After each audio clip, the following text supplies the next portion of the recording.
Hi! Welcome to our YouTube channel Research Ready and Student Matters Hub by Doc Lin. I have another special lesson video and this is all about the inclusion and exclusion criteria. So maaring yung iba sa inyo ay hindi familiar sa term na ito. Ito yung mga criteria na ginagamit natin para maiset natin siya bago natin piliin ang ating participants kung ang research ninyo ay qualitative, no? Whether it is phenomenological, whether it is narrative, case study, or any other type of qualitative research. We have to set the criteria of who are we going to select as part of our participants, although ang qualitative research considers purposeful sampling. Pero syempre, research must be systematic and we have to have a basis paano natin pipiliin ang ating participants sa ating qualitative research. Firstly, define muna natin yung meaning ng dalawa. Yung inclusion tsaka exclusion criteria. Pag sinabi nating inclusion criteria, these are the characteristics or conditions that potential participants must meet to be eligible for the study. So meaning, isiset natin ito para malaman natin kung ating iimbitahing participants ay nagsusut ba dun sa ating criteria. They define the specific attributes that participants need to have to be considered for inclusion in the research. While, pag sinabi naman nating exclusion criteria, ito naman yung mga characteristics or conditions na sinet natin na maaaring mag-disqualify sa mga individuals na magpa-participate sa ating study. Ginagamit natin ito para ma-screen out ang ating participants na hindi na-meet yung requirements natin or po pwedeng mag-introduce ng bias or risk sa magiging results ng ating qualitative research. So itong dalawang ito ay uulitin ko, isineset ito bago tayo mamili ng ating participants. Hindi yung namimili tayo ng participants, tapos saka natin siya isusut or saka tayo gagawa ng inclusion at exclusion criteria. Nauna itong gawin bago natin ma-screen ang ating participants. Kaya usually, sa likod ng inyong research paper, pwede kayong mag-append ng tinatawag nating RoboPhoto. Ang RoboPhoto is yung profiling ng participants mo na isinama mo sa iyong research. Isa itong evidence na nagpapakita na sinunod mo ang iyong inclusion at exclusion criteria. Pag-usapan natin ngayon kung ano ang gamit ng dalawang ito. These are the uses of the inclusion and exclusion criteria. Una, defining the population. Sa paggamit nito, nakakatulong ito para malaman natin kung ano yung specific group of individuals na po pwedeng sumagot sa ating research question. So, sino-sino ba sila? Ang magdi-define nito ay ang ating criteria. Firstly, defining the population. It helps to identify a specific group or individuals who are relevant to the research question. Second, ensuring homogeneity. Ito naman, nakakatulong siya para ma-ensure na yung participants natin share a certain characteristics, meaning pare-pareho sila, making it easier to generalize results within the defined group. Kunyari, nilagay mo sa inclusion criteria mo ay lahat lamang ay puro babae. Lahat ay nakatira sa Montalban, Rizal. Lahat ay teacher. So, iyan. Isa kasi itong paraan din para maging mabilis, mapadali at mapaganda ang magiging analysis ng iyong research. Yung homogeneity ng iyong participants. Pangatlo, facilitating comparison. Ini-ensure niya na yung study population ay comparable sa ibang studies or to the target population of interest. Kasi nag-set ka ng criteria. Lagi nating tatandaan na kung tayo ay nagko-qualitative research, yung generalizability ay hindi applicable dito. Pero nandun yung tinatawag nating transferability. Kung i-compare natin ang quali at ang quanti, wala tayong generalizability pagdating sa qualitative research. Number 4, filtering out. Ito naman, nakakatulong siya para eliminate yung individual who might compound the results or who do not fit the study's focus. So, tinatanggal niya yon or ini-screen niya, ito hindi po pwede. So, hindi mo na siya i-include as part of your participants. Number 5, managing risk. Ginagamit natin itong inclusion at exclusion criteria para protektahan natin yung participants natin who might be at risk if involved in the study. So, tinatanggal natin yon, sinasama natin yun sa ating exclusion criteria. Lastly, it is also used for improving the data quality. It ensures that the data collected is from, I'll repeat, from the individuals who fit specific profiles. Na kung hindi lang yung kung sino na lang ang available at kung sino yung kakilala natin, yun yung ating i-interviewin. It reduces the variability and it improves the precision of the study.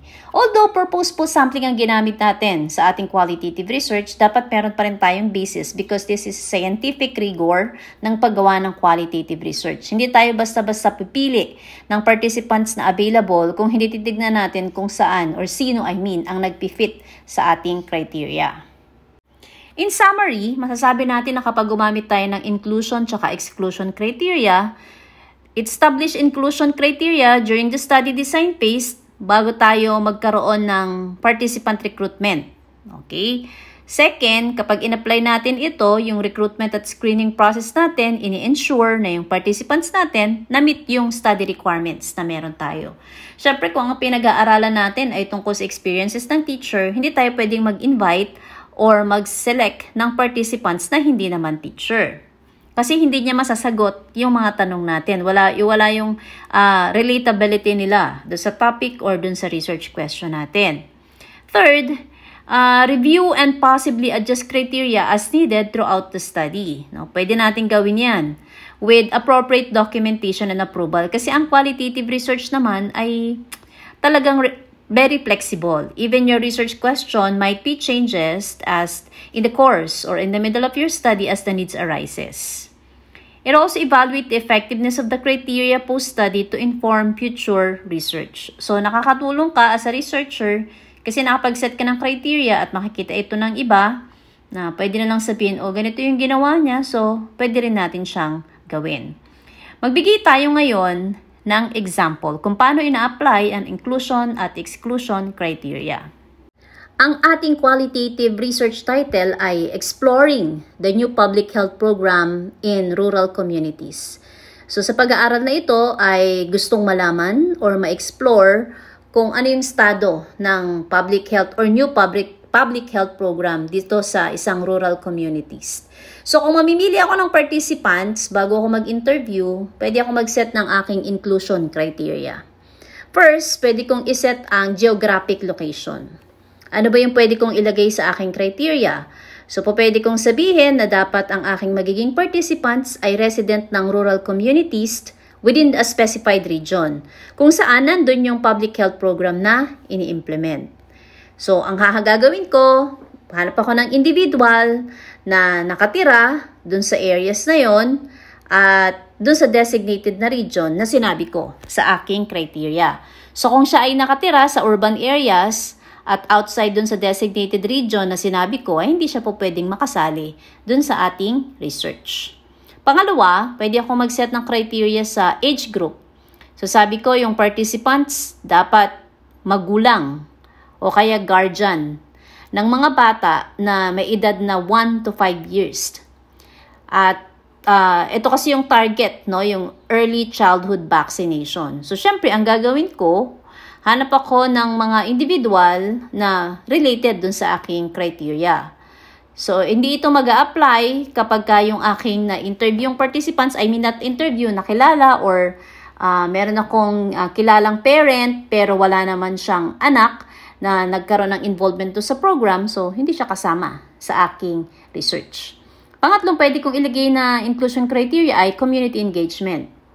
So, yung participants ko dapat actively engage siya sa community activities or local organization. So, isang malaking factor yun, no? Kasi nagiging aware yung aking participants kung ano yung nangyayari sa paligid. So, dapat yan ilalagay yun. No? So kung ang individual ay hindi nagpa-participate sa community, although meron siyang anak na age 1 to 5 years old, hindi siya pwedeng maging kasama sa aking research.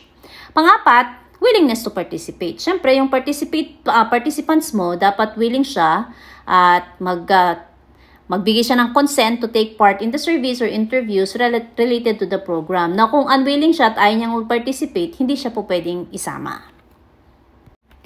With the same research title, gawa naman tayo ng exclusion criteria. Kasi meron tayong nilagay na 4 na inclusion criteria. At kung babalikan natin siya, naglagay tayo kanina ng ating inclusion, geographical location, naglagay din tayo ng age group, community engagement, tsaka syempre willingness to participate. Ano naman yung exclusion? So ito naman yung mga participants na hindi natin tatanggapin, no? Kapag naghahanap tayo or nagre-recruit tayo. 1, health conditions. So, yung participants natin na merong serious health conditions na pwedeng maka-apekto dun sa kanilang ability na mag-engage dun sa study or mag-benefit dun sa program na inaaral natin ay hindi po pwede. Okay, so, pangalawa, recent program exposure. So, recently lang siya nagkaroon ng program exposure. Participants who have recently been involved in similar public health programs or evaluations in the past 6 months. Non-residents. So, pwede natin siyang maging exclusion criteria. So, individuals who are not residents of a specified rural communities are not part of your research. Mga non-residents. Number 4, language barriers. So, pwede mong iset sa exclusion mo na participants dapat ay nakaka-speak siya ng language, no, na dalawa kayong nagkakaintindihan. Okay, so para mas madali niyong maintindihan, magbibigay tayo ng example scenario. Kunyari, meron tayong 2 participant, no? At titignan natin kung sila ay magka-qualify dun sa ating criteria na inaiset. Si participant A, ang location niya ay nakatira siya sa rural community at sa within the specified region na sinabi ng iyong study. Pangalawa, siya ay parent ng isang bata age 3 years old. At ang kanyang community engagement ay active member siya ng isang local community groups. Health conditions niya, wala siyang serious health conditions at hindi siya involved sa mga similar programs recently. Ang language niya ay fluent dun sa standard na sinabi mong language. Halimbawa, sinabi mo must speak and understand Filipino and English, so pasok siya doon. Ito namang participant B, ang location niya ay sa urban area.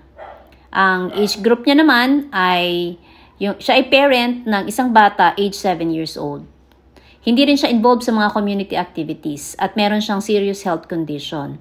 Isa pa, nakapag-participate siya sa isang similar program recently at hindi siya nakakaintindi ng Filipino at English. Kung i-analyze natin itong scenario, syempre, ang nagka-qualify lang sa kanila base sa ating inclusion at exclusion criteria, kung babalikan nyo, ay si participant A. Kasi lahat ng mga criteria na isent nyo ay na-meet niya. So, yung inyong inclusion tsaka exclusion criteria. So, sa dalawa, si participant A lang ang eligible na sumali sa iyong research study. That ends our lesson video or special lesson video about inclusion and exclusion criteria. Now, once you start recruitment of your participants in your qualitative research, ito muna yung inyong gawin. Mag-set muna kayo ng criteria kung sino ba yung inyong hahanapin. Ulitin ko, hindi kayo nagsiset ng criteria once nakapili na kayo. Ang una yung dapat gawin ay mag-set muna kayo ng criteria saka kayo magre-recruit ng inyong participants. I hope na nakatulong sa inyo ang lesson video na ito na maaaring gamitin nyo sa inyong mga research project or activities.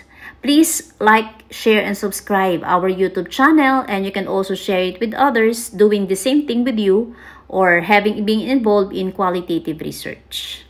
Maraming salamat sa patuloy na nanonood at nakikinig sa ating mga lesson videos na ipinopost sa channel. I assure you na lahat ng ito ay makakatulong sa inyo.